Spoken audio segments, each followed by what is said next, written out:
through what they know and what we know is called the Talmud. Have any of you ever heard of the word Talmud? Talmud.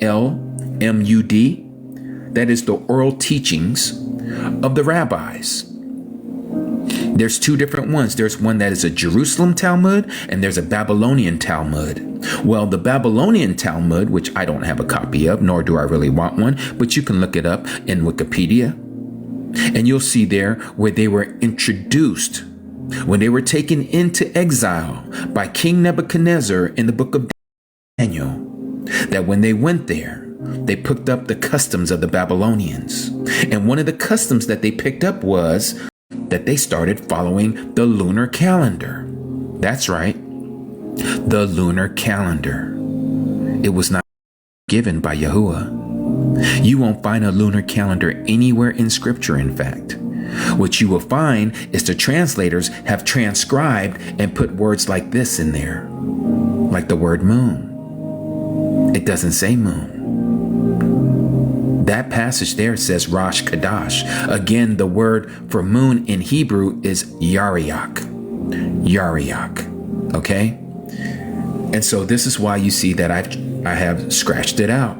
So what it's actually saying to us here, in the first new month, or the first new period, which is a 30-day period, on the 14th day of the new period or new month, at the evening, they put between the evening, is the Pesach, or also known as the Passover, to Yahuwah. Now let me read that out of the King James Version. That is the one thing, King James Version, but they at least got that correct. So let me show you how they have it written there.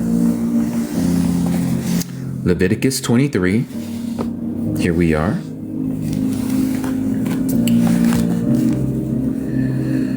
Verse 4. These are the feast of, and I'm going to not say that word because many of you know that the word Lord comes from the word Baal, and we are not to call him by that name.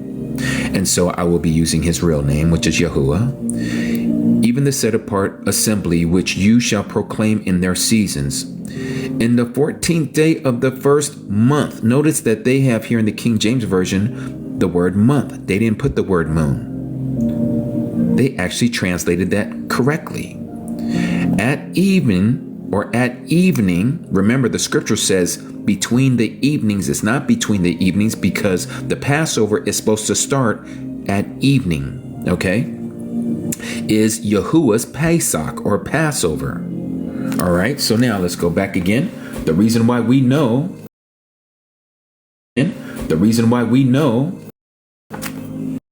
6 verse 36, it says, for there will be those who will assuredly make observations of the moon, how it disturbs the seasons and comes in from year to year 10 days too soon.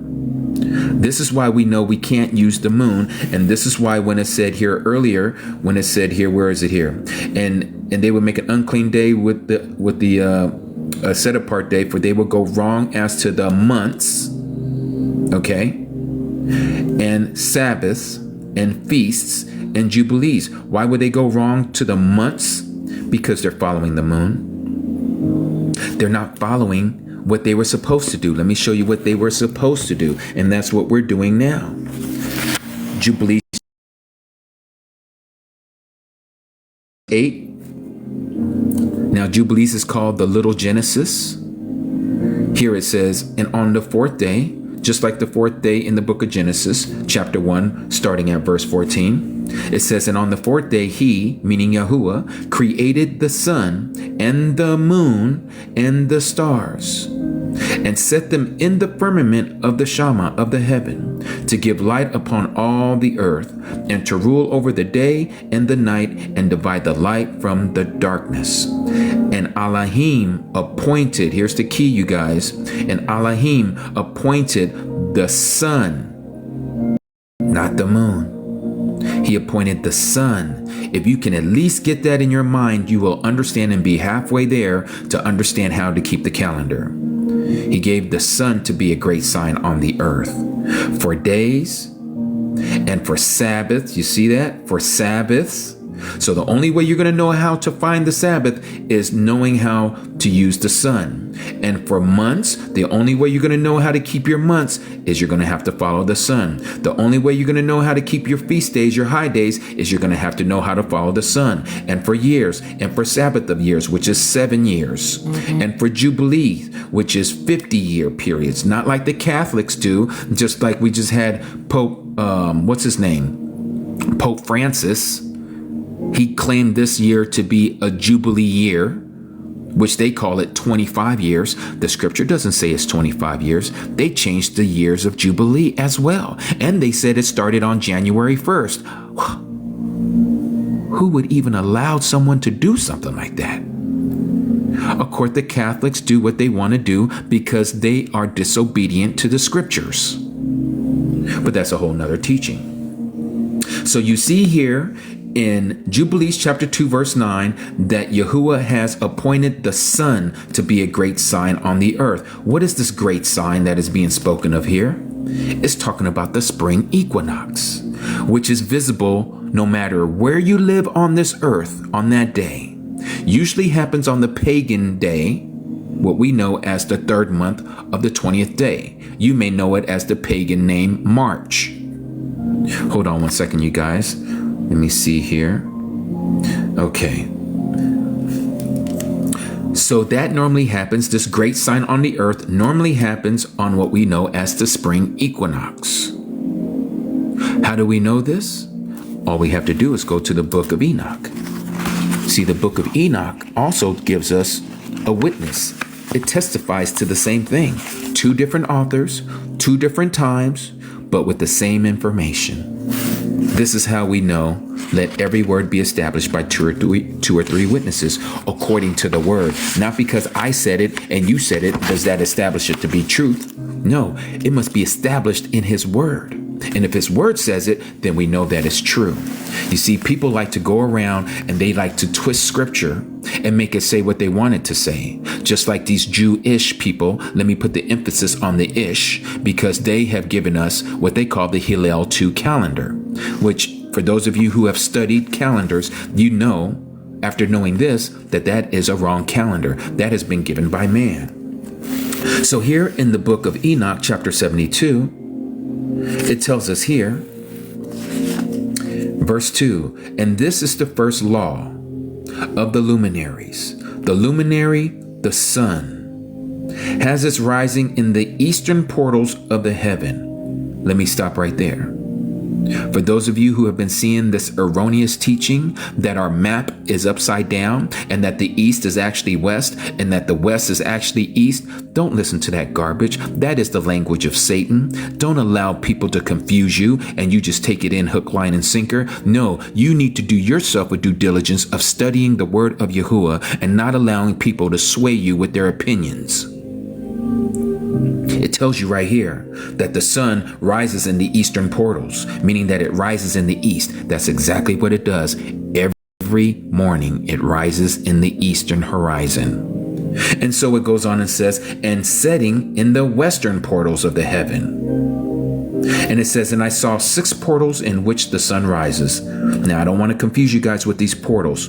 Okay, that's a whole nother teaching. We're going to kind of stay a little surface today. We're not going to get deep into this.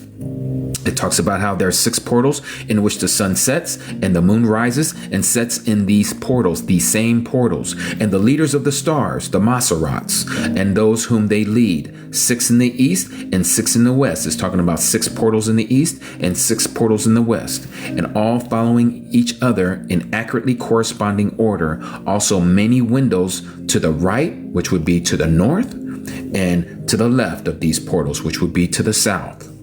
And those portals that are to the north and to the south, those are for weather patterns, okay? What you may know as jet streams, all right? So it goes on and says in verse 4, and first there goes out the great luminary named the sun. And his circumference is like the circumference of the heaven. It's telling you that it's circular, okay? His circuit, the sun's circuit, not the earth's circuit, Again, we've been lied to by NASA. We've been lied to by our educational system. They want us to believe that it is the earth that is revolving around this big old ball called the sun. No, actually, the earth is larger than the sun. The sun is smaller than the earth. That's why when you look up at the sky, everybody, you see this circular disc up there, this orb that is so bright that you can't see it with the naked eye, or you'll burn your cat. You'll burn the back of your I forget what they call it, but you know what I'm talking about. You'll burn it, and now you're probably blind forever. So you need to be careful when you're looking at the sun, but it's telling you that it literally revolves around the surface of the earth. Okay. And so it says that, like, if you used to lay on your back, the sky would look like a circle. And that's what it's saying here, that his circumference is like the circumference of the heaven. And he is quite filled with illuminating and heating fire. The chariot on which he ascends, notice it says the chariot, or the vehicle, or the motion on which he ascends, the wind drives. So there is an invisible force that is pushing the sun over our heads every day.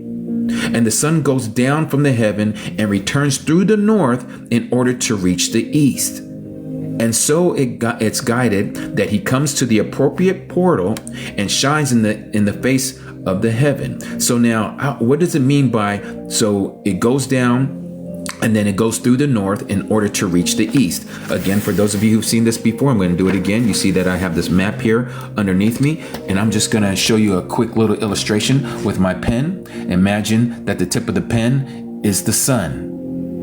This way would be east, and this way would be west. That way would be north, and of course, this way would be south. And so what you'll see is the sun coming from the east as it rises, and it goes from the east to the western horizon. But now what happens is that the sun, so it can go to the other side, because again, the earth is like a flat disc. It goes up towards the north from this location, so it can come back to the east again. And that's what it's saying here in the book of Enoch. Okay? Very simple. And so Enoch was shown this. And so it says, in this way, he, meaning the sun, rises in the first month in the great portal. What's the great portal? It's going to tell you, which is the fourth. Those 6 portals in the east. So the fourth portal in the east is the great portal. And in that fourth portal in which the sun rises in the first month are 12 window openings from which proceeds the flame when they are opened in their season. Again, those other openings or windows is for weather patterns. Now, when the sun rises in the heaven, he comes out through that fourth portal, 30 sunrises, or it says mornings here, in succession, meaning without breaking. It is one after the other, one after the other, one after the other in a series. And it sets accurately in the fourth portal in the west of the heaven. So now let's go back. It's telling us here that Enoch is starting off with the first day of the first month, what the sun is doing. It comes out of that great portal called the fourth portal from the east. That day when that happens, that is the spring equinox. Let's speed up and take you to the end when it makes a complete circle. Here at the end of this same chapter 72, it says, and that sun rises from that portal, meaning the east portal, and sets in the west and returns to the east and rises in the third portal for 31 mornings or 31 sunrises, and sets in the west of the heavens. On that day, the night decreases to the amount of 9 parts, and the day to 9 parts, and the night is equal to the day. You see that? The night is equal to the day, and the year is exactly as to its days 364 days, just like it says in the book of Jubilees. What did it say in the book of Jubilees? Let's go back there real quick and let's see that again. Verse 38. For this reason, this is chapter 6, verse 38 of Jubilees. For this reason, I command and testify to you, Masha, to Moses, that you may testify to them, to the children of Yasharal. For after your death, Moses, your children, the children of Yasharal, will disturb the calendar, so that they will not make the year 364 days only. And for this reason, they will go wrong as to the new months, not moons, because you can't use the moon. You have to use the sun. We just read that in Jubilees chapter 2, verse 9. And the seasons and the Sabbaths and festival, they're going to go wrong to all of that if they follow the moon. And they will eat all kinds of blood with all kinds of flesh. So again, it says 364 days only. Same thing here. And the day to 9 parts, and the night is equal to the day, and the year is exactly to its days, 364. So we see two witnesses there. Enoch speaks of it, and Moses speaks of this 364-day calendar. So now, why the confusion? It's from Satan. Satan causes this confusion. Satan wants us to believe that we're supposed to follow the moon. And this is why these translators, which you'll find in a lot of translations of the scriptures, they will use the word moon, which causes confusion. This should be the word month, or the word more specifically, period, 30-day periods, because every month has 30 days to it.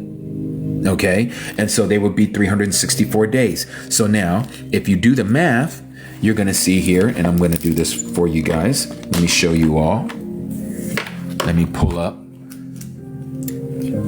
my, where is it here? My calculator.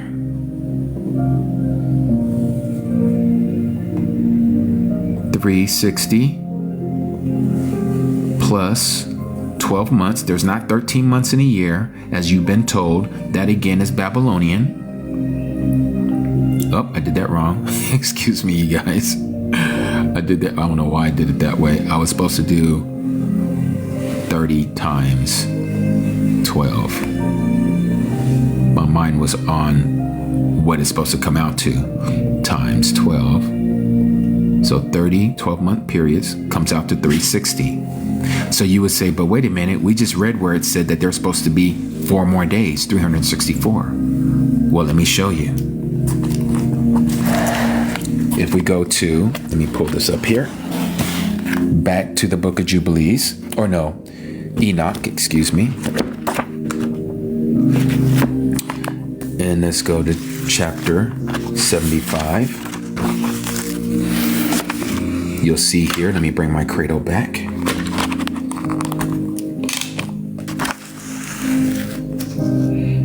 All right, Jorah, you got the calendar beads? Awesome. And so it says here, and the leaders of the heads of the thousands who are placed over the whole creation and over all the stars have also to do with the 4 intercalary days, being inseparable from their office, according to the reckoning of the year. Notice that, reckoning of the year, or the counting of the year. We're talking about these 4 intercalary days, or the 4 seasonal days, okay? And we'll explain that here in a second. These render service on the 4 days which are not reckoned or counted in the reckoning of a year. So that's why you saw me multiply 12 times 30, because each month has 30 days. How do we know this? Because even in scripture, we see this in the book of Daniel. We also see this in the book of Revelation. So once again, let me take you there so you can see this, because everything has to fit according to scripture. So let's go first to the book of Daniel. Daniel chapter 12, verse 11. Notice what it says here in Daniel 12:11. And from the time that which is continual is taken away, and the abomination that lays waste, yours may say, and the abomination of desolation is set up, is 1,290 days. Okay, now many of you may say, well, 1,290 days, what is that? Well, let me show you. First of all, it talks about here in chapter 7. Let me take you here. Chapter 7, verse 25. It says, and it speaks words against the Most High, speaking about this anti-Messiah, and it wears out the set-apart ones, or the saints of the Most High, and it intends to change the appointed times and law, again talking about the calendar, and they are given into its hand, meaning the anti-Messiah's hand, for time, times, and half a time. That one time is 1 year. Times with the plural on it, that's 2 years. So 2 plus 1 is 3, and half a time, that's 3.5 years. Well, 3.5 years, let me show you. Let's do this here.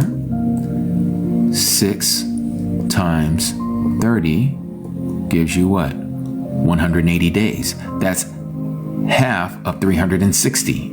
Okay, so if we was to multiply that by 2, you would get 360.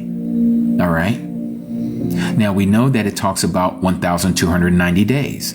So 1,290 days divided by 12 gives us what? Oh, I did that wrong. See, I told you I'm not a mathematician.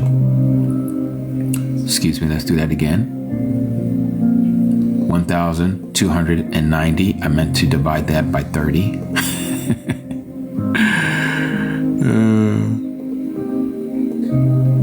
It comes to 43, which means it's 43 months. Okay, 43 months. 42 months is exactly 3.5 years. So this is 3.5 years and 1 month. That's what we're reading here in Daniel chapter 12, verse 11. You see, I have 1,290 days equals 43 months. Okay, so now if we go to Revelation, I'm showing you that the scripture uses this 364-day calendar. It doesn't use the moon calendar that these Jewish people, again, I put the emphasis on ish, those who call themselves Israeli over there in Israel, they use the wrong calendar. You might have recalled reading this in Revelation chapter 12, where it says, and the woman, speaking of the 12 tribes of Israel, fled into the wilderness where she had a place prepared by Elohim to be nourished there for 1,260 days. That's 30 days less than the 1,290 days that we read in the book of Daniel. So hence 42 months instead of 43 months. Okay, it's the same thing that we see here, that it talks about how he, this anti-Messiah, in Revelation chapter 13, verse 5, was given a mouth speaking great matters and blasphemies or disrespects, and he was given authority to do so for 42 months. Again, that is 3.5 years, or 1,260 days. This is not by accident. It's showing you Daniel and Revelation are both using the same calendar. Okay, you're not going to have that same calendar if you're using a moon calendar. So now let me show you the moon calendar that a lot of people use. So let me pull this one up first of all. So let's pull this up here. These are the people who follow what they call a lunar calendar or a lunar Shabbat. Now, I need you guys to understand this very clearly, so you're going to see why this calendar is wrong. This calendar is wrong. Notice that their Sabbaths are on these days, 8, 15, 22, and 29. Do you want to know why they think that that's the day, or that's the way that it's supposed to be counted? Let me show you why. Let's go back to Leviticus chapter 23. They think that this is proof that they're supposed to keep it this way. Okay.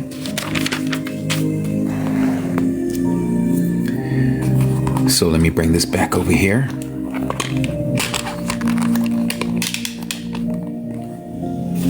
Now, I'm not trying to hurt anybody's feelings. If you're one of these lunar Shabbat followers, you might want to think twice, because I'm showing you scripture after scripture, and I haven't even went into the Dead Sea Scroll yet. The Dead Sea Scroll just blows it out the water. It literally tells you that the book of Jubilees, the book of Enoch, the book of Daniel, and the book of Revelation is on point.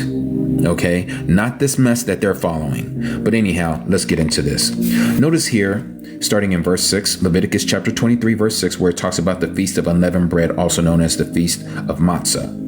And on the 15th day, notice it says 15th day, on this new month, they use the word moon because they follow the moon. It's the festival of Matzah to Yahuwah. 7 days you eat unleavened bread. On the first day you have a set apart gathering, you do no servile work, and you shall bring an offering made by fire to Yahuwah for 7 days. And on the 7th day is a set apart gathering, you do no servile work. These two right here, they believe because of the 15th day, and then you add 7 days to that, and you get what we know as the 22nd day. So they believe that the Sabbath is supposed to be on the 15th and the 22nd. And so they fill in the blank and you get what we see today as this lunar solar calendar. So you see here, 15th day and the 22nd day.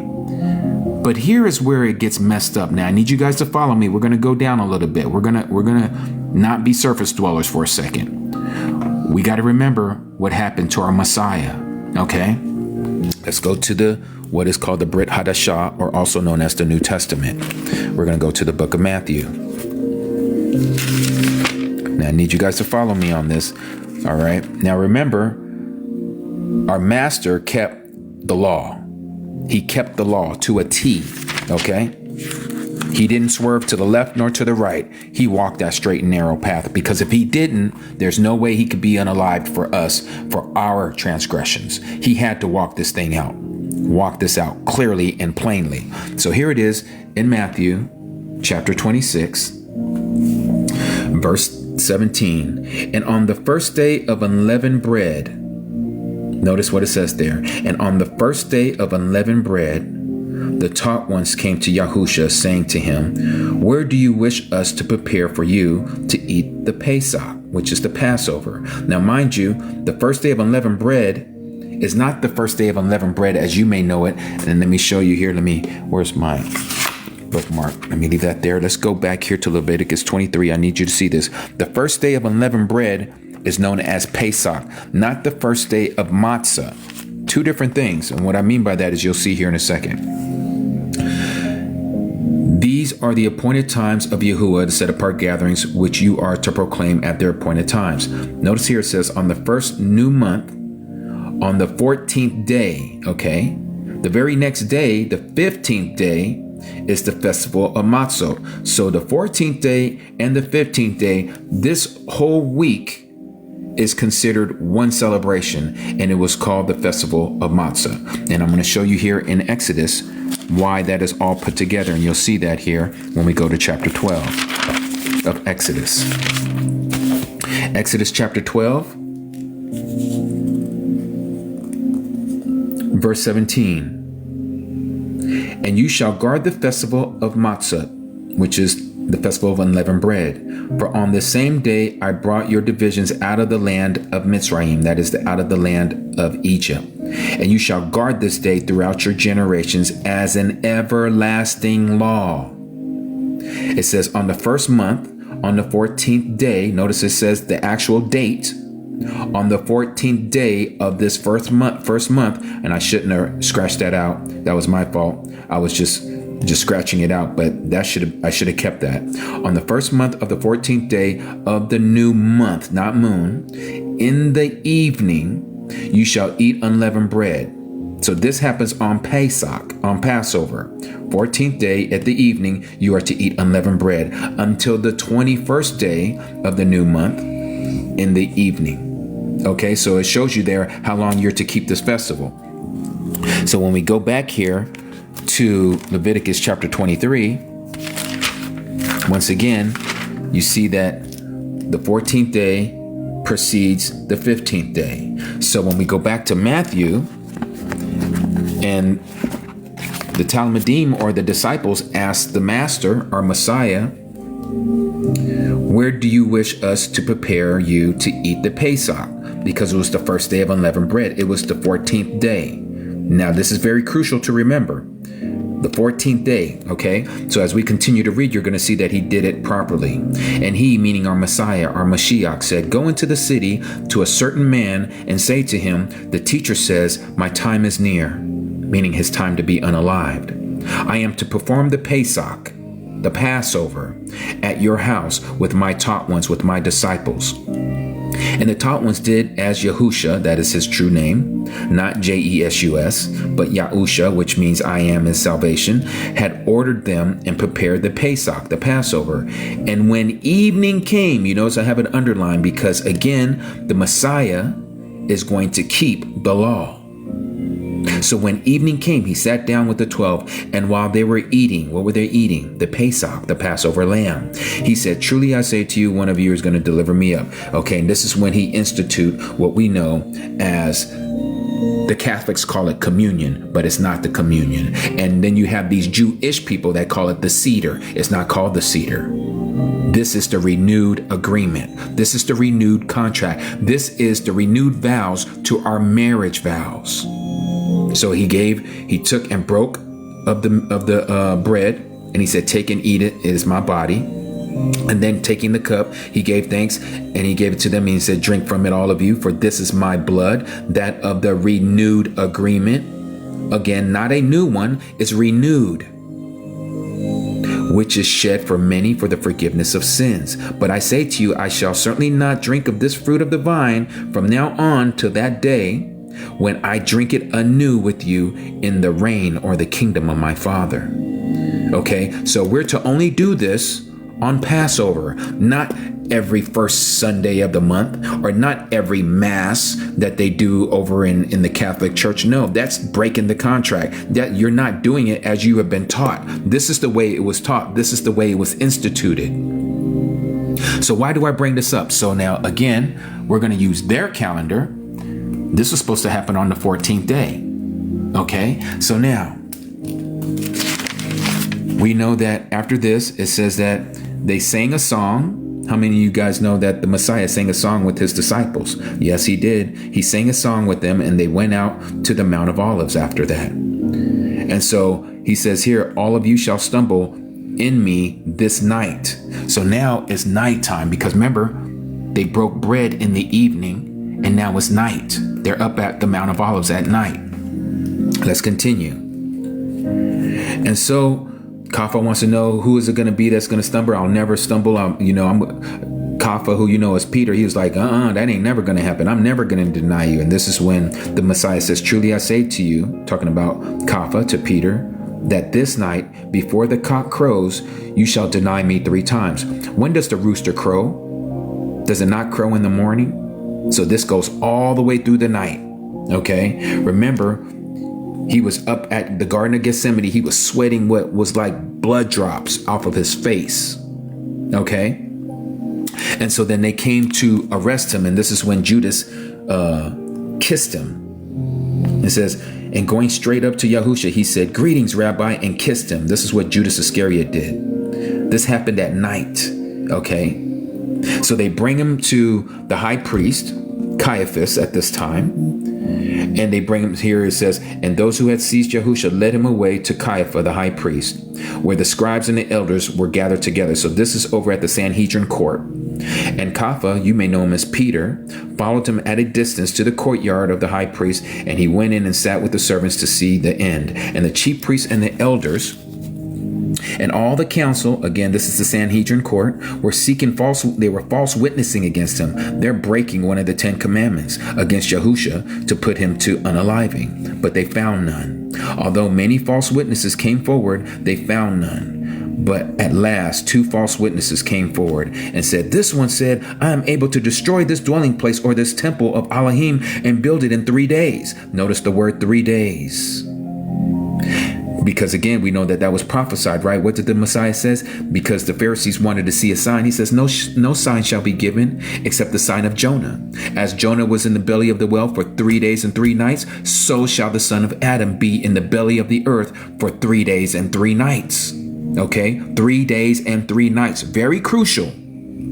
Okay, So it goes on and says this happens all through the night. They're false testifying against him. They're slapping in his face. They're just disrespecting our Messiah. Okay. So then it goes on and says, verse 20, chapter 27, and the morning having come. So this is the next morning. So here we are now on the 15th. We're on the first day of unleavened bread. We are no longer on the Passover. The Passover is from evening to morning. We are now at the first day of unleavened bread, the 15th. And according to these people, it's the Sabbath right now. Okay, just to let you know, it's the Sabbath. Okay, this is what these lunar solar calendar folks want you to believe, that it is now the Sabbath. I just showed you through scripture. He kept the Passover on the 14th according to scripture. He broke bread in the evening. He went before the Sanhedrin court through the whole night, and now here it is in the morning. So now we pick it back up here in chapter 27. And it says, in the morning having come, all the chief priests and the elders of the people took counsel against Yahusha, that is our Messiah, so as to put him to unaliving. And having bound him, they led him away and delivered him to Pontius Pilate. So now he's in front of Pontius Pilate. Okay, so now we're going to speed this up. So this is going through the day. We know the story. They whip him and all this stuff. They let Barabbas go. Okay. And Pontius Pilate says that he's going to release him. And what did our people say? They said, no, let his blood be on us and our children. Okay, so they kept him. And so what did what's his name say? Pontius Pilate. He was like, I wash my hands of this innocent man. His blood is not on my hand. It's on you and your children. He was done with it. Okay. That's what it says here. And all the people answering, let me back up here. And when Pilate saw that he was getting nowhere because he didn't see anything wrong with this man, what has he done? That's what it says here. And the governor says, indeed, what evil has he done? You see that it's capitalized there. It's talking about our Messiah. And they were crying or yelling out all the more, saying, let him be impaled. Your translation will say the pagan word, crucify him. And when Pilate saw that he was getting nowhere, but rather an uproar was starting. And he took water and washed his hands before the crowd, saying, I am innocent of the blood of this righteous one. You shall see to it. And all the people answering and said, his blood be on us and our children. This is what brought about the curse of the true Yahudim people, which is the reason why, again, this is a whole nother story for a whole nother time, for a whole nother thing. But this is what brought the curse upon the true Jews. And then he released Barabbas to them, but having Yahusha whipped, he delivered him over to be impaled. Now this is all happening on the 15th. On the 15th, okay? And so, long story short, we know later on that day, they impaled him. And they put this sign over his head, that this is Yahusha, the sovereign of the Yahudim, or of the Jews. And so it says here, in about the 9th hour, which would be about 3 o'clock in the afternoon, the Messiah, Yahusha, cried out with a loud voice, saying, Ali, Ali, lama sabachthani. That is, my mighty, why have you forsaken me? Some of those standing there, having heard, said, this one's calling to Eliyahu. You may know him as Elijah. And immediately one of them ran and took a sponge and filled it with sour wine and put it on the reed and gave it to him to drink. But the rest said, leave it. Let us see if Eliyahu or Elijah comes to save him. And Yahusha cried out again with a loud voice and gave up the Ruach, the spirit. And then, of course, we know that the veil was torn from top to bottom, and he gave up his spirit. So he was unalived on the 15th. Now, you remember, here it talks about Joseph of Arimathea. It says he was a rich man. He asked for him to be taken down, and he went to Pontius Pilate and asked for the body of Yahusha. Then Pilate commanded that the body be given. Okay, now there was a reason why he wanted the body to be taken down. Why? Because he said that it was a high Sabbath. So let's go here. I believe it's in Yohanan, in John.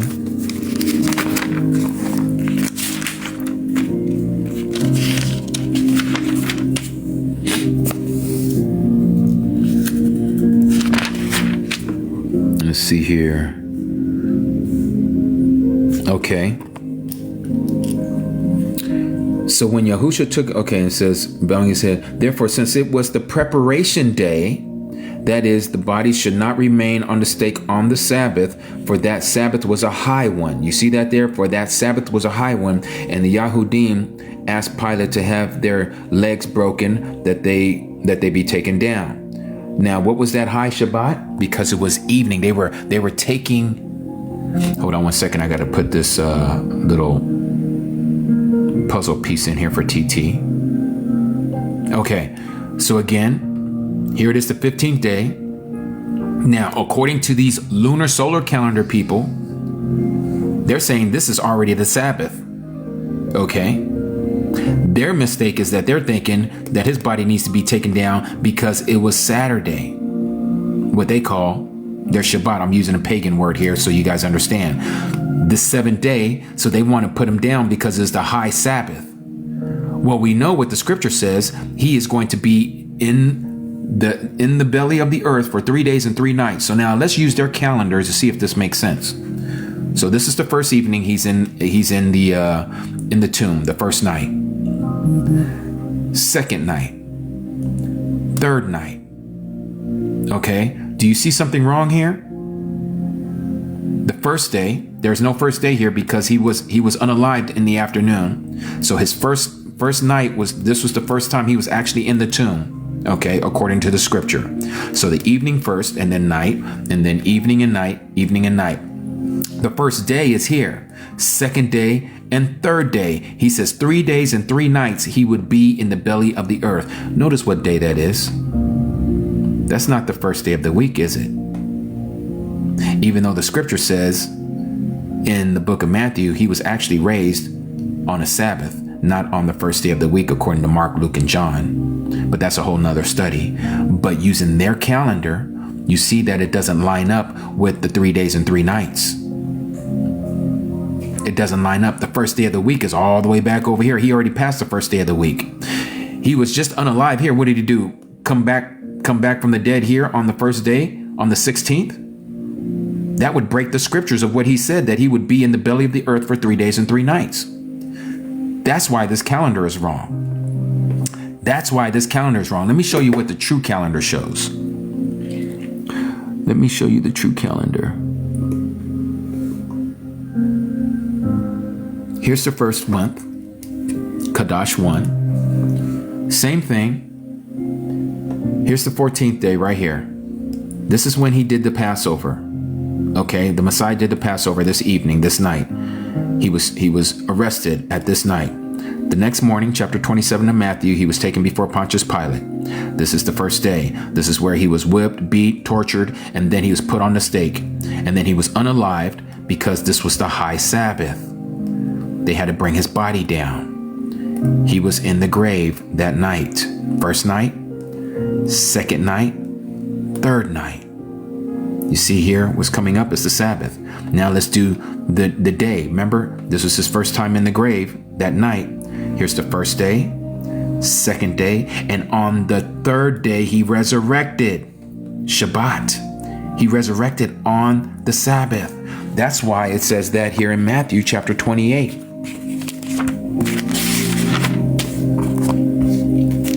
Matthew chapter 28, verse 1. But late in the Sabbath, they came here late in the Sabbath, as it was dawning into day 1 of the week. Remember, here's the Sabbath, the 18th. As it was dawning, that means that the sun is getting ready to come up on the 19th. Miriam of Magdala and the other Mary came to the tomb, and see, there was a great earthquake. His body was already gone. It says, and they came out, for a messenger of Yahuwah came down out of heaven. A messenger in your translation would say angel, and came and rolled back the stone from the door and sat on it. And his appearance was like lightning, and his garments as white as snow. And the guards trembled for fear of him and became like dead. They fainted because they saw this angel. And this messenger, this angel, responded and said to the women, do not be afraid, for I know that you seek Yahusha, that is the Messiah, who was impaled. He is not here, for he was raised, as he said. Come see the place where the master lay. The master was gone. This is the true calendar. Passover, he did that with his disciples. They arrested him that night. They took him before Pontius Pilate. They put his body on the pagan cross. He was put into the tomb first night, second night, third night, first day, second day, and on the third day he would rise again. He rose as the sun was coming up on the Sabbath. This is why this is the true calendar. But I'm going to show you some more just to show you that their calendar is wrong. Because there's this one sister, and she's not here to defend herself, so I can't speak of her, but she was swearing up and down that her calendar is correct, and this is the calendar that her and many others follow. I used to follow this. And so this caused me to have issues, because I realized, I'm like, well, this doesn't make sense. How was the Messiah unalived in 3 days and 3 nights? And it doesn't line up with the whole gospel account, according to this calendar. Let me show you one more reason why this calendar is wrong. Let's go back to Leviticus chapter 23.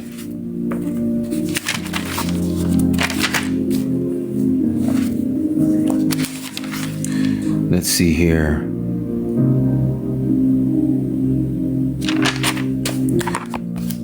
Chapter 23, verse 15. And the morrow, to say tomorrow after the Sabbath, from the day that you brought the sheaf wave offering, you shall count for yourselves 7 complete Sabbaths. Until the morrow after the 7th Sabbath, you count 50 days. It's telling you how many days you're supposed to count.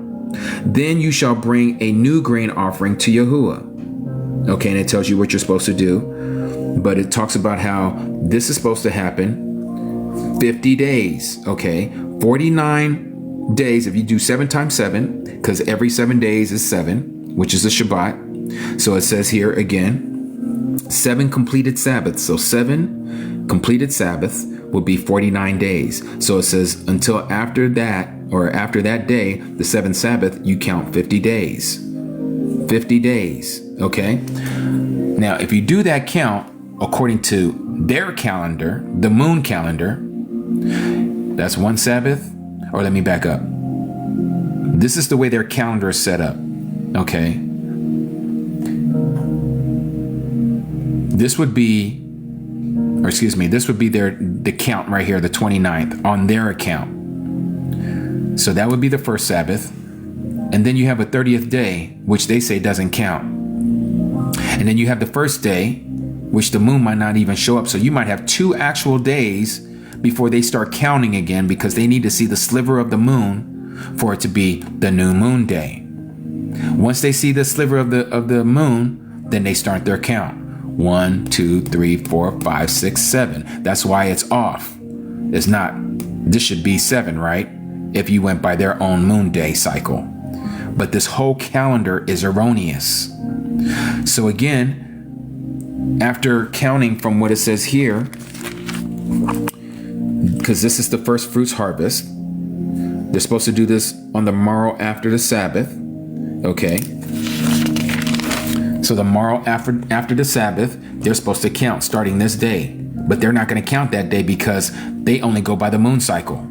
And the moon cycle is normally 29 days and sometimes 30. And so if you average it out through the whole year, it's 29 and a half. This is why the moon cycle is 354 days and not 364 days, just like it says in the book of Jubilees, and it is off. So let me pull this up here. Let me get my calculator again. 29.5 times 12 equals 354 days. Remember, we were told to have a 364-day calendar. So when you read the book of Jubilees, it tells you exactly that. Hope I'm not losing any of you. What did it say here in Jubilees? Chapter 6, verse 36. For there will be those who will assuredly make observations of the moon, how it disturbs the seasons and comes in from year to year 10 days too soon. 354 days. Because you're only supposed to keep, well, as it says here, so that they will not make the year 364 days only. 364 minus 10 is going to give you 354, which is exactly their calendar. It usually lands on 29. If you look at the moon cycle, you can do it for yourself. Look at the moon cycle, and you'll see that some months it's 29 and some lunar months it's 30. But it averages out after 12 months, it comes out to 29 and a half. 29 and a half times 12 gives you 354, exactly what it says in the book of Jubilees that will happen. It will be 10 days too short. Okay, you guys all following me so far? Let me see if you guys are listening, or am I just talking in the air?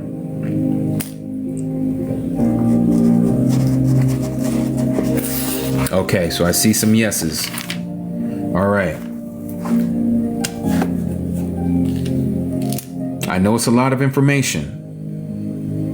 But again, it's so clear when you see what's happening here that you can't follow this calendar. So now what's going to happen is they're not able to count exactly 50 days because they're going to split up their days because of their months. They need to see the moon to continue on with their count because they believe that as long as you can see the moon and the moon phases, you're in a month. Okay, because they used a book called Sirach, also known as the book of Ecclesiasticus, where Sirach, by the way, he's a Hellenized Jew, meaning that he has studied under the Greek philosophers. And he says that the month is named after the moon, and that is their witness for these people to say, see, the month has its name because of the moon. And that's all they need to hear. And now they're stuck on this, not knowing that what it says here, they just want to skip over this whole thing about the moon, making observations of the moon. Oh, no. That's so what? Are we saying that this isn't true? Are we saying that the book of Enoch isn't true as well?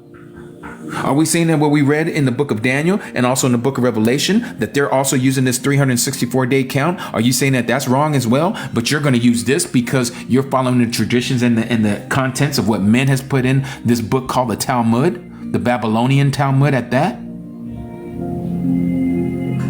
Yes, Sean, thank you for that, Aki. Nice to see you here. And so this is why you have to know why we know that what we follow is the true calendar, because you cannot make and count 7 Sabbaths using a lunar cycle, because they're not going to count certain days, which is going to break up the succession of 50 days like what we read here that you're supposed to do, that you are supposed to count. You shall count for yourself 7 completed Sabbaths. You can't do a 7 completed Sabbath because there's only 4 Shabbats in 1 month.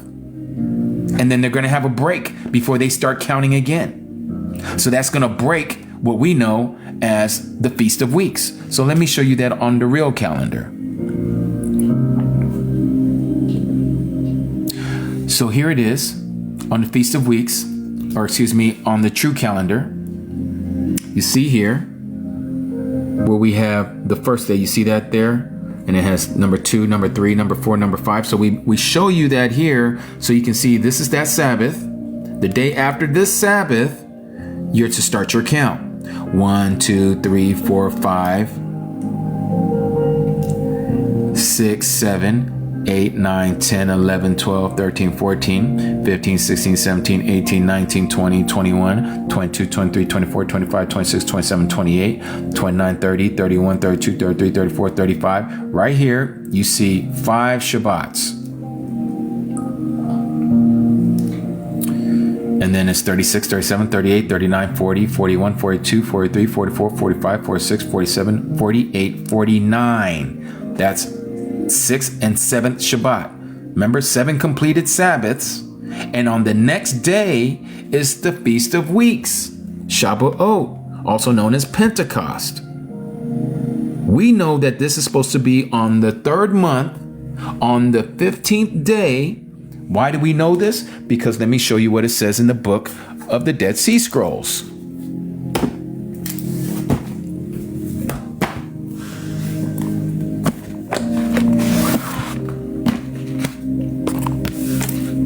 The complete Dead Sea Scrolls in English, okay? Let me get both of my hands here. And let's see, where do I have it? I have it earmarked. Is it this one? Hold on one second, you guys. Let me find the earmarked one.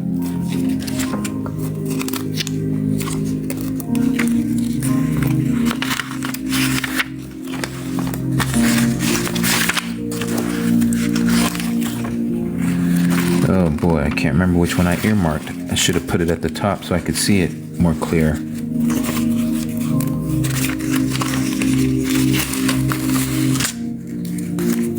I want you guys to see this so you guys can see it for yourself. It must be this one.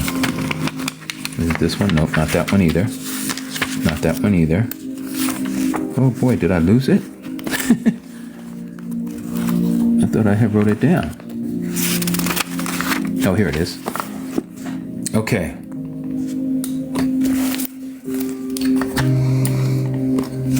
This is in 4Q 394 document. Okay, this is the fragment. Fragment number 4Q 394.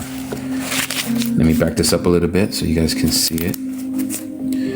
So here it talks about the 16th of it on the second month is a Sabbath. Okay. And then it goes on and says the 23rd of it is a Sabbath on the second month. And the 30th of it is a Sabbath. And on the 7th of the third month is a Sabbath. On the 14th of it is a Sabbath. On the 15th of it is the Feast of Weeks. The 15th of what? Of the third month.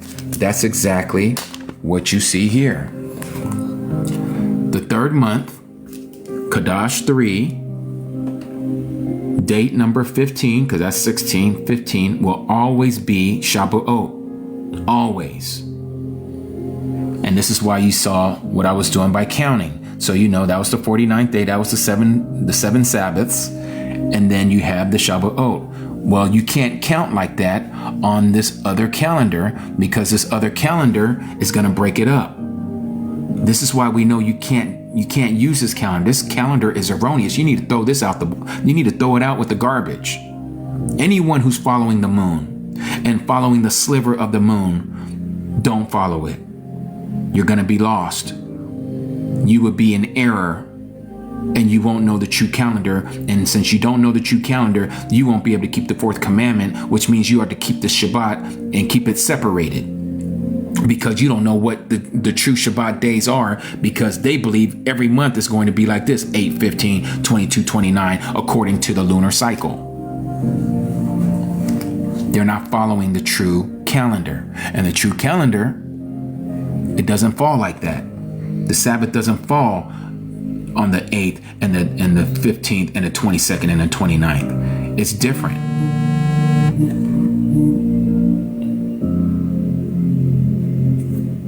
Sorry about that, you guys. My mom was calling me.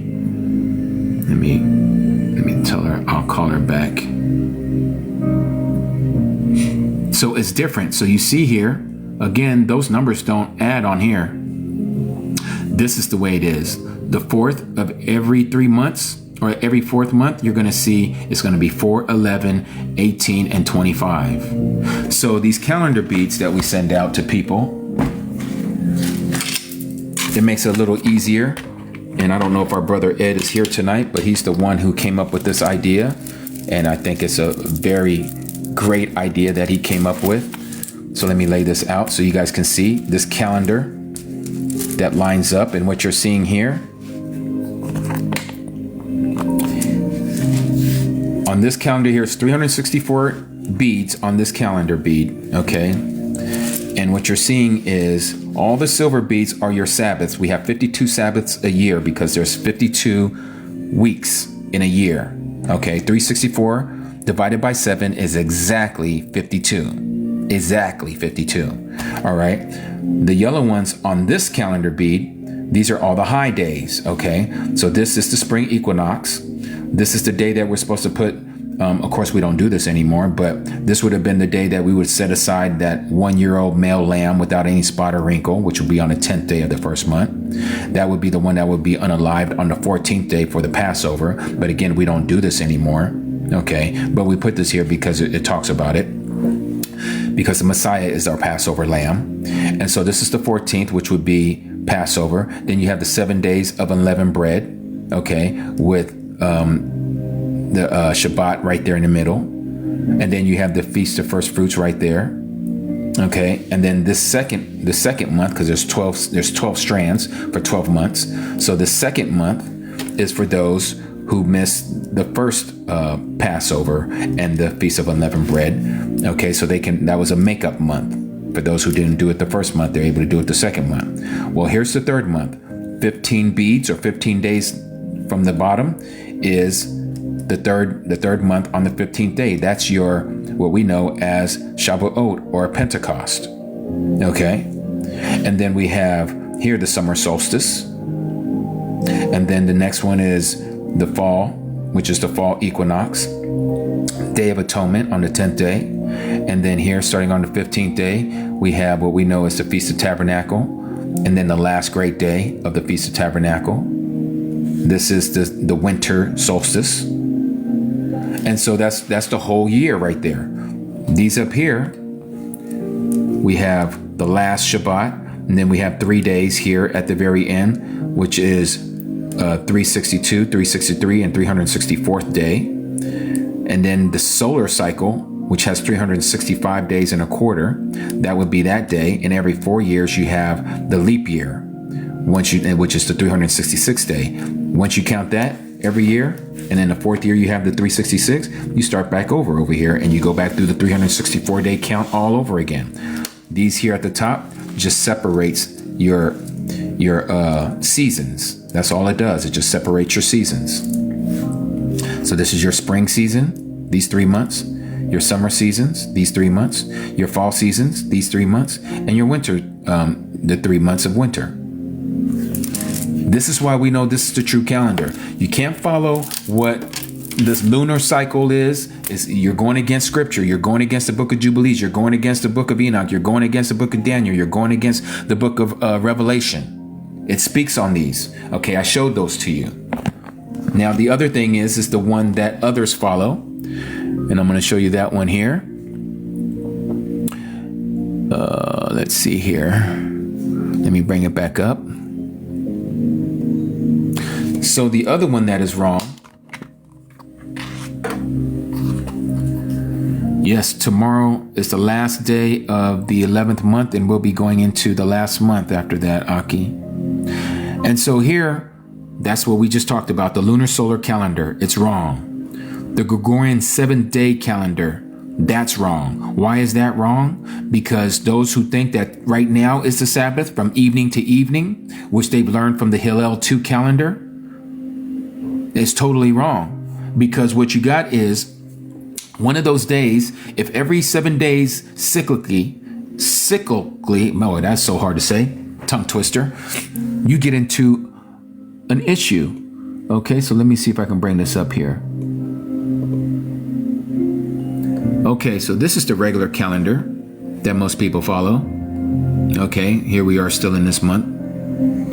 All right, and they say every 7 days. So every Saturn's day, they say it's a Sabbath, a Sabbath, a Sabbath, a Sabbath, and then going into March, it's a Sabbath, a Sabbath, a Sabbath, right? Okay, so here's the thing.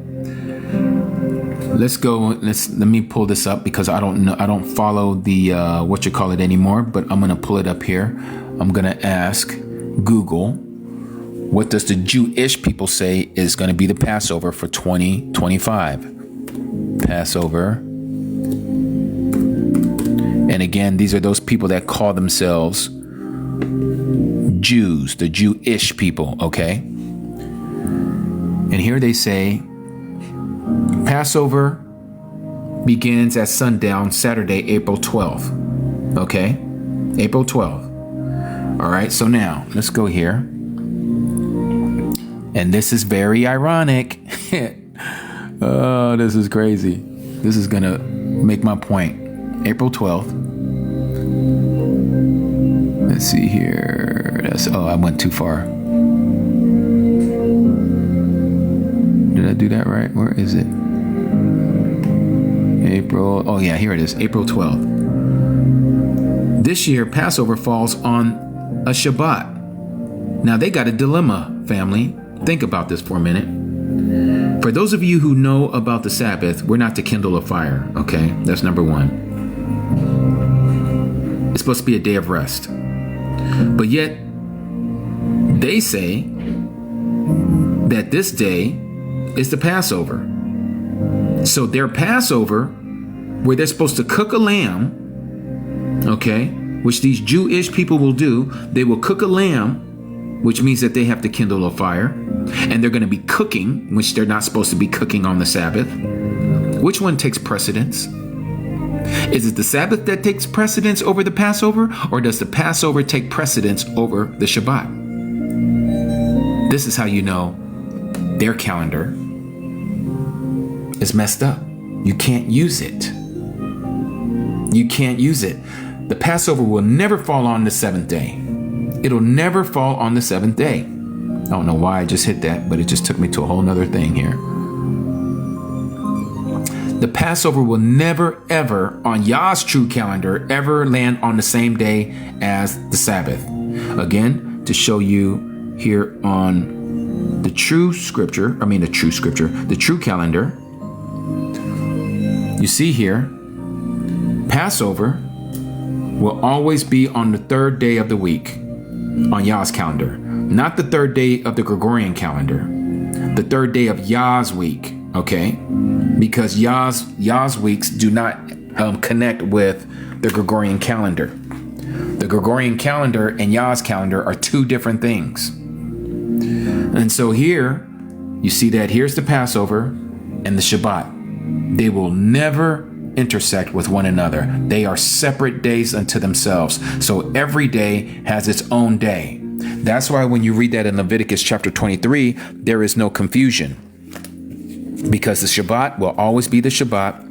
The Passover will always be the Passover. The Feast of Unleavened Bread that week will always be the Feast of Unleavened Bread. They're never going to coincide with the other. The Shabbat will always be to itself. And this is another reason why you know that this calendar, unlike the lunisolar calendar, and unlike the Gregorian calendar, and unlike the Hillel 2 calendar that these Jewish people follow with the moon, those are wrong.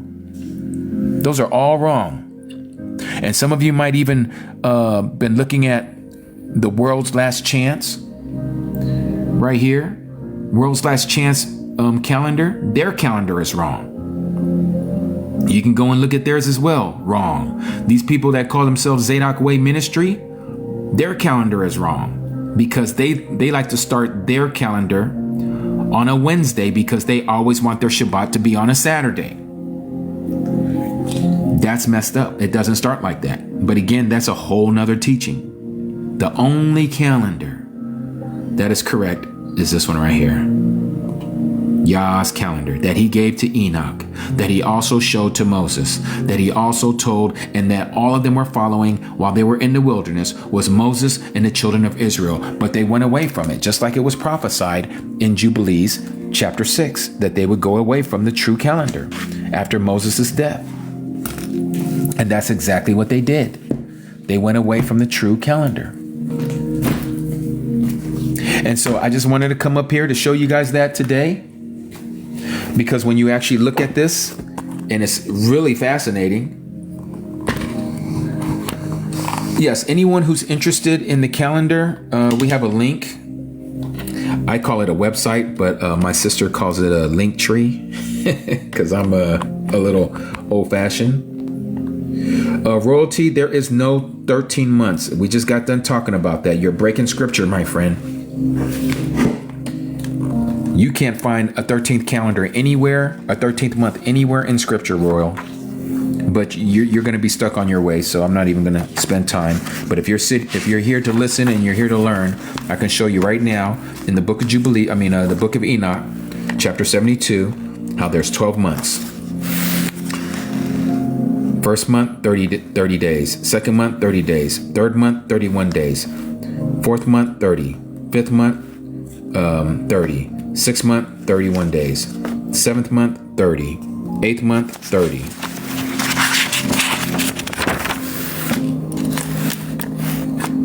9th month, 31 days. 10th month, 30. 11th month, 30. 12th month, 31 days. There it is. It's only 12. There's only 12 months, and they all equal to 364 days. There's no 13th month. People that teach that stuff is causing confusion, and they're going against Yahuwah's calendar. Yahuwah's calendar is very specific.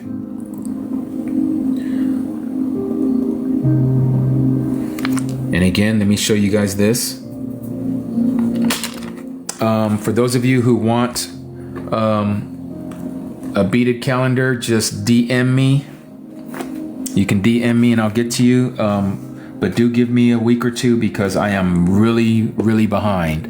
Okay. But here's a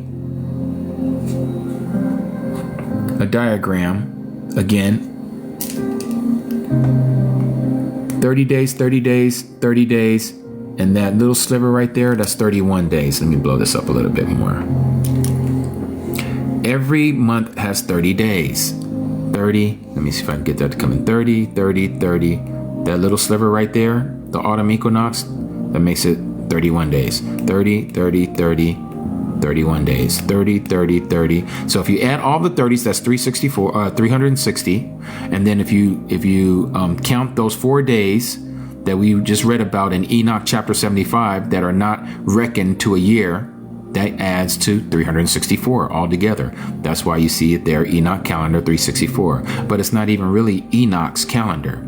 Enoch received it from Yah. It's Yah's calendar. Okay? 364. No 13th month. You see right there, you count all those, there's 12 months. You got 6 on this side and you got 6 on this side. All right? All this 13th month crap, that's for people who follow the moon, because what happens is you're going to be 10 days behind every year. And after the 3rd year, which is the Hillel calendar, you have to add a 13th month. That's their leap month. And that is not scriptural. Thank you for that. Thank you.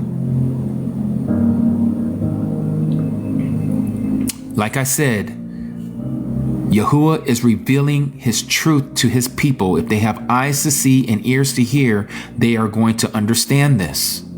But if you're stuck in your ways and you want to keep staying in your delusional thoughts, and you think that there's 13 months, or you think that you're supposed to follow the moon, or you think you're going to follow the Gregorian calendar and think that every Saturday is your Shabbat, and you think that it starts at evening when the sun goes down, you are lost. You are disobedient. You are not following the true calendar.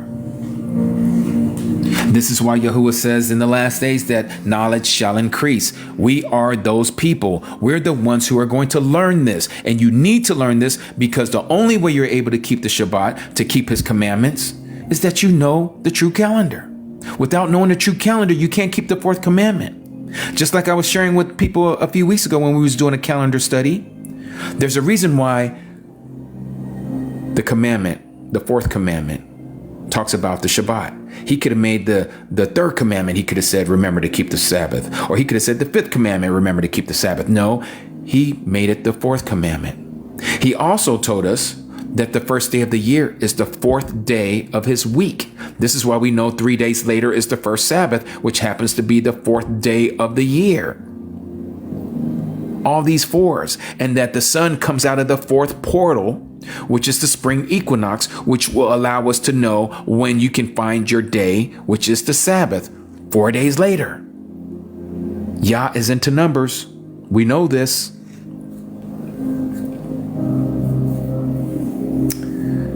Yes, royalty. So you get that, right? He didn't have a 13th tribe. There's only 12 tribes. There's only 12 patriarchs. There's only 12 months.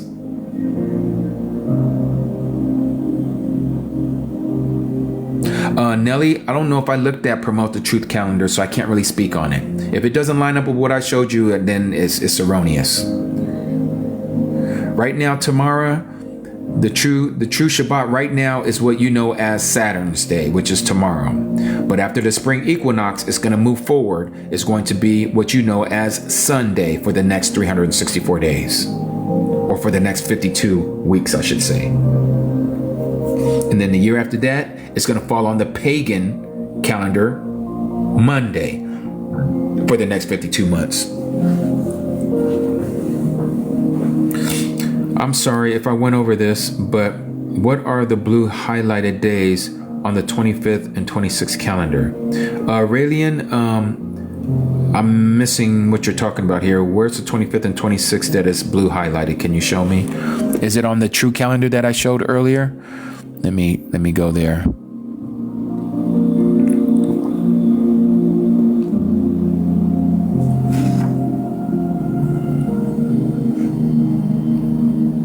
I don't know what you'd have to show me which one. Their pagan days are polluting our calendar. Exactly, Sean. Your 25 and 26 creator calendar. 25 and 26 we don't have out yet. This is for this year.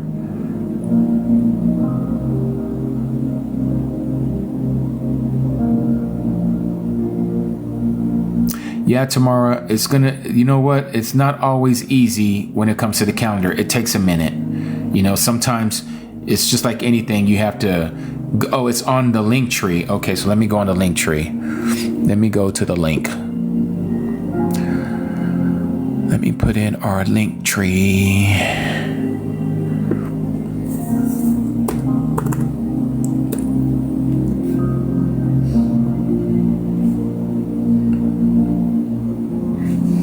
Let's see here. Sis, where do I find it? I don't even know where our calendar is on here.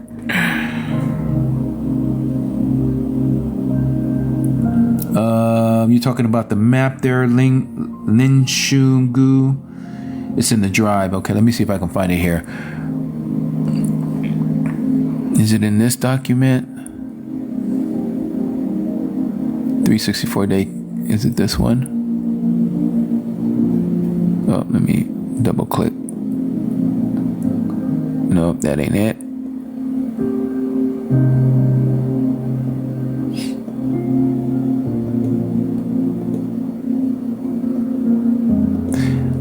Cody Nazareth, do you know which one they're talking about?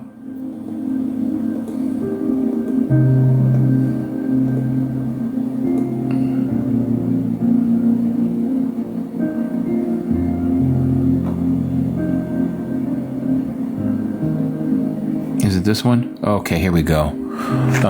See, this is the first time I'm actually seeing this. Okay, so which one? Okay, now let's go back here. I found it, Nazareth. I need to, oh, it won't let you pin? It's okay, I found it. Now, the person who was saying something about the 25th and 26th or something about the blue, the 25th and 26th or something about the blue, who is trying to bring themselves up? I have not asked this person to come up. Hello.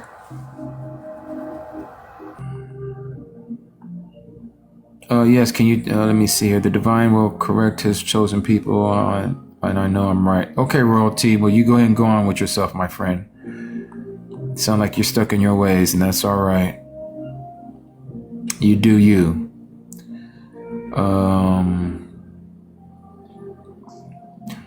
As far as what someone was asking, I mean, everything here that I see is correct.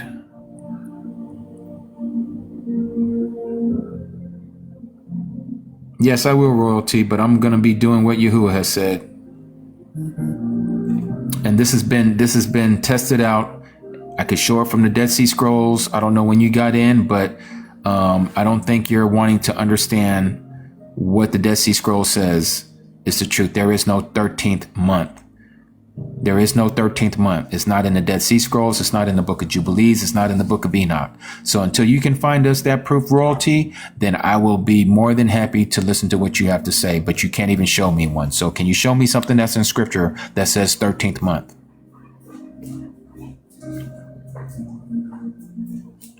You can't even follow the pagan calendar January, my friend. I don't get where you're going with that. Yes, Nelly. This is the calendar as we know it right now, but we want to make sure it is the truth once we know that which is most likely going to happen on that day, the pagan day, March 20th. So that would be the first day of the year, and then you start your count, 364. Susek, yes, if you can handle reading the Dead Sea Scroll, yes. It's more of an archaeological book. It doesn't read like a scripture because they're giving you what they have.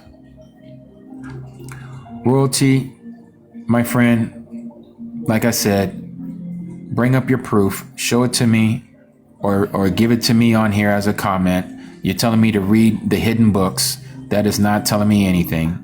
Okay, I'm reading the Apocryphas. The Apocryphas line up. They line up with Genesis all the way to Revelation. So if you can't show me that, then you need to go somewhere else, my friend. Okay, it'll come to me in time, but I think that the time has been lost to you. The scriptures is already clear what the true calendar is.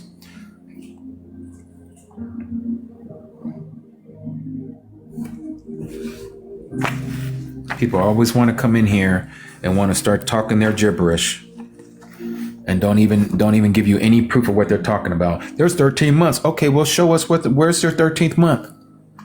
I've been doing a whole bunch of calendar studies, and the only people who say there's a 13th month is that fake 1775 Bible or whatever, because they put it in their own preface. But you still can't find it in the scriptures. What you do find is the Talmud that speaks of it, and that's outside the book because the Messiah spoke against it. He spoke against the Talmud. That's why he was against the Pharisaical teaching.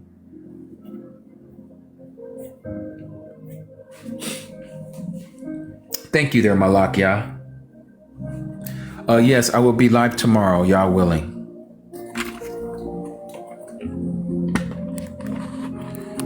Yeah, the deception is serious. It's real serious, you know.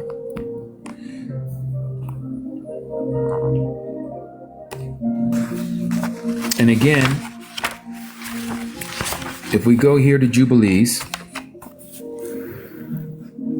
just by going off of what's said here, thank you for that, Taylin, we know that there's only 12 months.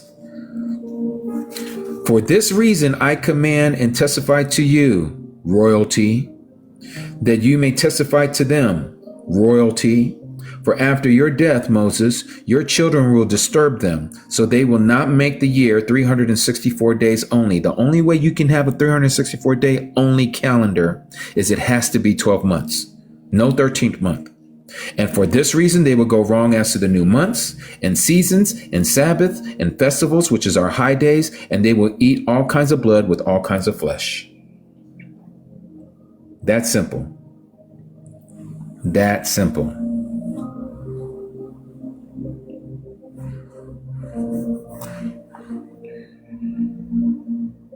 Ooh, Topher, you're making it sound too easy. Let's go all the way through Genesis to Revelation tomorrow. And again, let's go to the book of Revelation. Since you bring up Revelation there, Topher, you just got my mind going here. So Revelation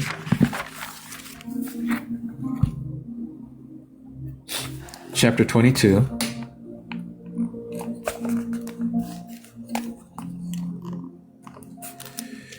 Verse 1, and he showed me a river of water of life, clear as crystal, coming from the throne of Elohim and of the Lamb. In the middle of the street and on either side of the river was the tree of life, which bore 12 fruits, each tree yielding its fruit every month. And the leaves of the tree were for the healing of the nations. There's no 13 fruits.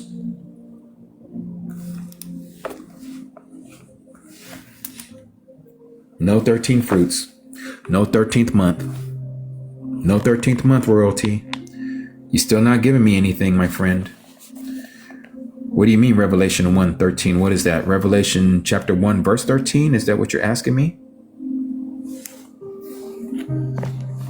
There's 12 tribes. There's 12 sons. There's 12 apostles. There's 12 months in a year. I mean, again, our creator is into numbers, okay? Oh, you're saying Revelation chapter 1, verse 13. Okay, let me go there. I know it doesn't say anything about a 13th month there, but I'll go there for you, my friend. Just so you don't think that I'm going against you. What is it that you want me to see here? 13 sons and one daughter. Man, you know what? You about to make me kick you out. You about to make me kick you out. 12 sons and one daughter. Okay, so Dinah was a daughter. Has nothing to do. Does she have a tribe? Does she have a tribe, royalty? Come on, man. Are you that shallow? Wow. I think I'm going to have to just ignore you, my friend. And there's nothing here in chapter 1, verse 13 about anything being 13. Exactly, Sean. Where is her gate? There's 12 gates. Thank you. That's a whole nother one. There's 12 gates. There's 12 foundations. There's 12 pearly gates. Not a 13th one. Yep. And for that reason, I'm going to go ahead and knock him off of here. Because he has just been a pain, a thorn in my side. See ya. I don't normally do that to people, but you're one I'm going to do that to. All right. Anyone else have questions that make sense other than, or comments that I would love to read? Show contact for calendar. So we just showed a contact for calendar. It's the link tree. Sybil, I haven't responded to your email yet. Yes, because I have a whole bunch. If you just knew how many emails I have and how many DMs I have, my friend. I just ask that you be patient with me. I'll get to you. I don't know why some of your guys' comments are only showing half. So for those of you who want a copy of the calendar, there's the link. It's pinned at the very top. Take a screenshot of it or copy it and put it into your search engine and then just follow. Open up the different ones and you'll get it. Yes, Ivy, I will definitely be in contact with you. Okay, so Lynn, you said, please teach us why they changed the world maps. Okay, first of all, those, I don't know why they changed the world maps, but all I can tell you is that the world map, are you talking about as far as it being flat or a globe? Is that what you're asking, Lynn?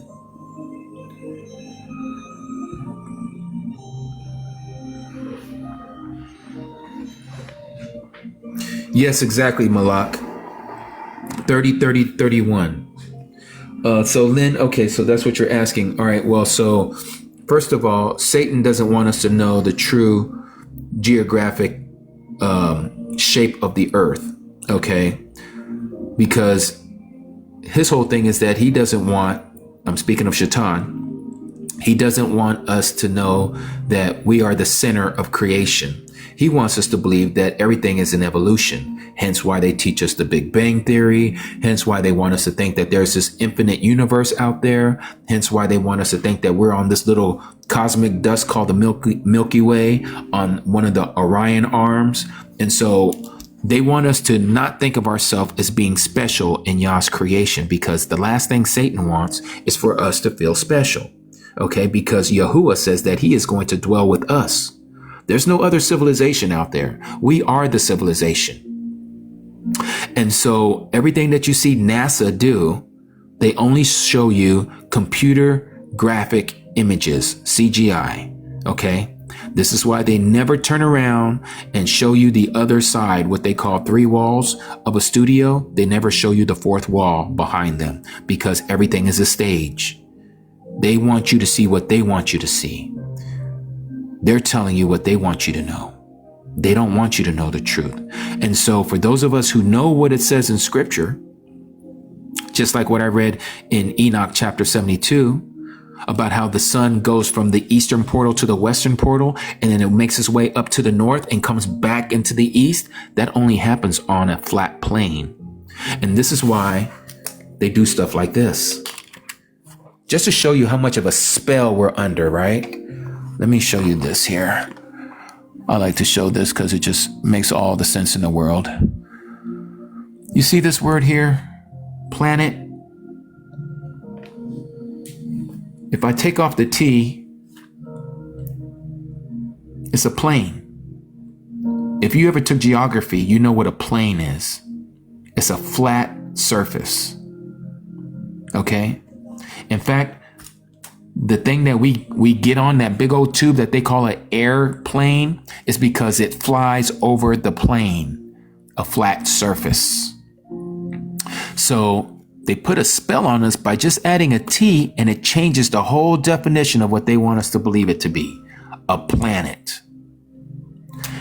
Just like down here, and this is exactly what they've done to us.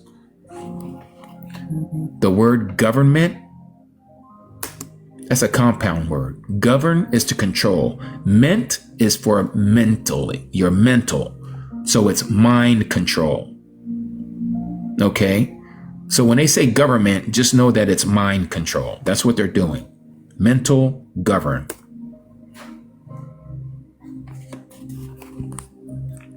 It's what they like to do to us.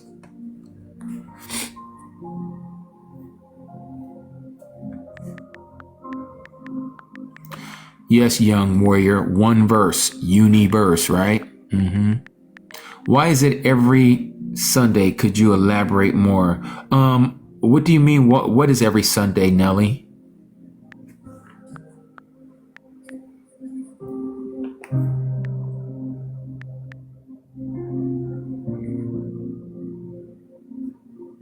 What is every Sunday? Okay, Nelly, so Sabbath is not Sunday yet, but this is how we know that the next Shabbat after the spring equinox is going to be Sunday. Because what happens is that here, and I'm gonna have to take you to the Dead Sea Scrolls to completely, to get you to completely understand this. But here, the first day of the year is always going to be on day 4. Okay? And this year, day 4 is going to be on a pagan day called Thursday. Because that's when the spring equinox is going to happen. It's going to happen on a Thursday this year, which is going to make this the first day of the year. And 3 days later is going to be your first Shabbat, which is going to be Sunday, the day of the sun.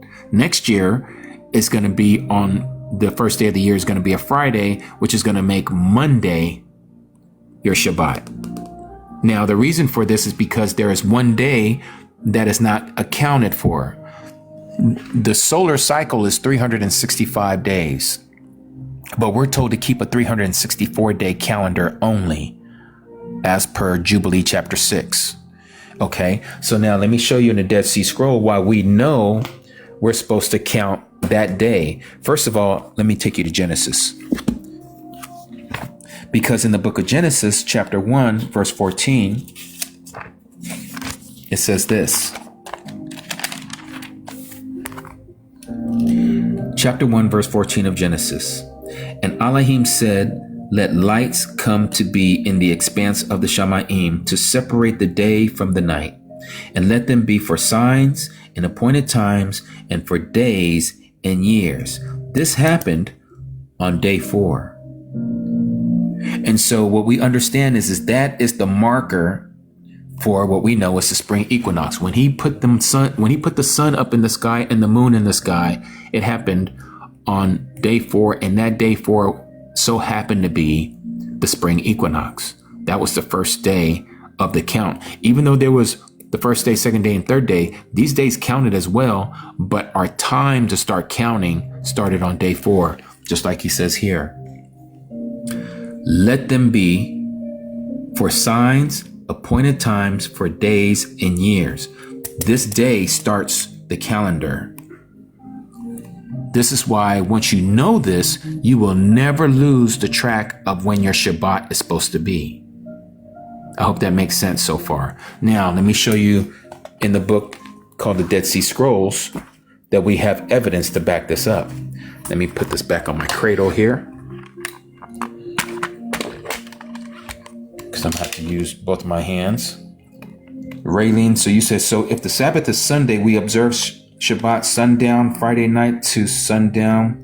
Is that right? No sundowns. No sundowns. The only time you have anything that is sundown, and I don't want to lose track of everybody who's here right now, what I'm saying, certain feasts, certain high days start in the evening. Not all the high days start in the evening. there are 3 that start in the evening. One is Passover. The second is the Feast of Unleavened Bread, also known as Matzah. And then the third one is called Yom Kippur, also known as the Day of Atonement. Okay, those 3 have to do with our sin nature. That's why those start in the evening. All the rest of the feasts, like the Feast of First Fruits, the Feast of Weeks, or what we call Shabbat or Pentecost, the Feast of Trumpets, and the Feast of Sukkot, also known as Tabernacles, all those start in the day when the sun rises, not in the evening. But let me show you what I'm talking about here when it comes to the first day of the year.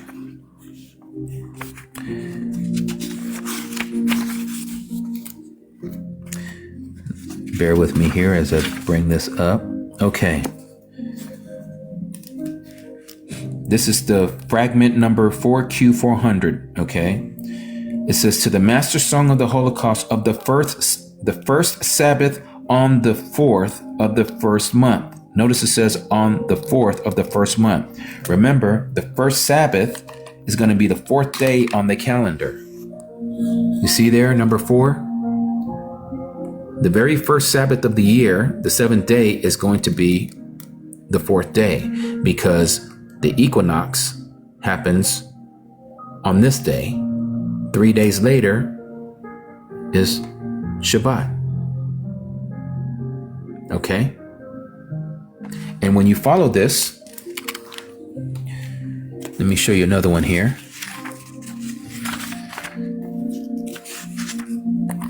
Oh, let me show you this diagram. Now, I have to show you this diagram so you understand that they paganized it by adding this mess up here.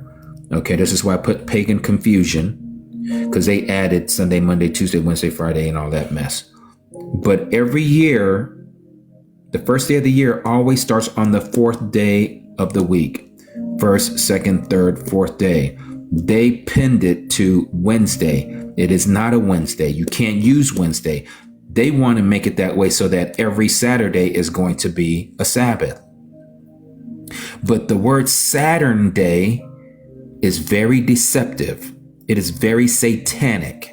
Even the name itself being called Saturn, it belongs to Satan. And do you know what's on top of Saturn that they say is their day? There's a hexagon at the top. It's a 6-pointed star. That's the star that these people that call themselves Jewish use on their flag. It's the same stars that's above the eagle of the U.S. Great Seal of the dollar bill. Very evil. Okay, so again, don't look at that. The very first day is going to be the 4th day on Yah's calendar. Just like he says, on the 4th day, he created the sun, moon, and the stars. And they're going to be for times and for seasons and for days and for years. Okay, so that very day that we call the spring equinox is going to land on the 4th day of creation. Starting from the 4th day of creation, 3 days later is going to be your Shabbat, which gives you the 4th day. Just like we see on the calendar here, the 4th day. And so that's why for the next 52 weeks, it's going to be on their pagan day, Sunday. When Yah comes, you ain't going to know these pagan days anymore because it's not going to exist. The only reason why we have to even explain this mess up here called Sunday, Monday, Tuesday, Wednesday, Thursday, Friday, because we use it every day. That's the only way our mind understands because we have been Babylonianized. Okay? It's not our fault, but that's what we have been raised into. But he's going to remove it. He's going to get rid of it. Yes, I will show you what that star looks like, Tamara. Let me show you. Let me show you something. Okay, let me see here. I don't know if I have it with the temple stuff. I don't think I do. So I'm going to have to take you guys to Google. Image, and you can do this on your own, but I'm just showing you image of Saturn. Now this is the stuff that they show you on NASA. Okay, so again, Saturn don't look like this, but this is what they want us to believe that it looks like. All right. Okay, so let me show you guys something. So image of Saturn. Now there's one particular one I want you to see. Bam. Do you see what's at the top of that thing? Do you see that? Let me see if I can get that to come in clear without it being pixelated. Do you see that? Exactly, Malak. You see it. It's a hexagon. Now, if I go down far enough, you're probably going to see one that's going to show one where it shows the 6-pointed star on there. Let me see here, because I know I've seen it before. I might even have to put it in there. Saturn and the 6-pointed star. I might have to put that. Yeah, let me just do that, because we might be here all day looking for that. Saturn, image of Saturn and 6-pointed star. Okay. They usually overlay it over that top of the hexagon. Let me see if they can. But that's what we're talking about. That's a 6-pointed star, but let me see here.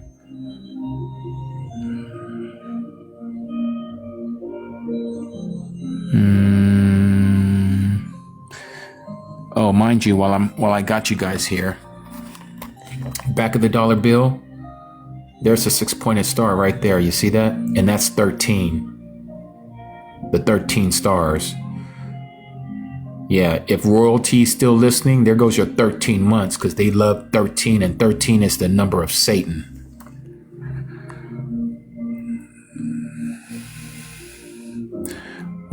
They don't have it. I'm surprised. I know I've seen it before. I should have clipped it when I saw it. I don't see it here. But yeah, there is an image, and I've seen it before. What is 6-point? What is a 6-point star? 6-point star. Let me put this. Remove the image and just put that. They don't show it there either.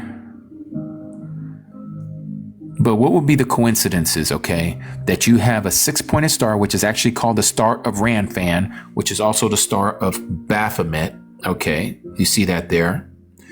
And they call it Saturn, which is Saturday, and it happens to be their Sabbath every Saturn's day, okay?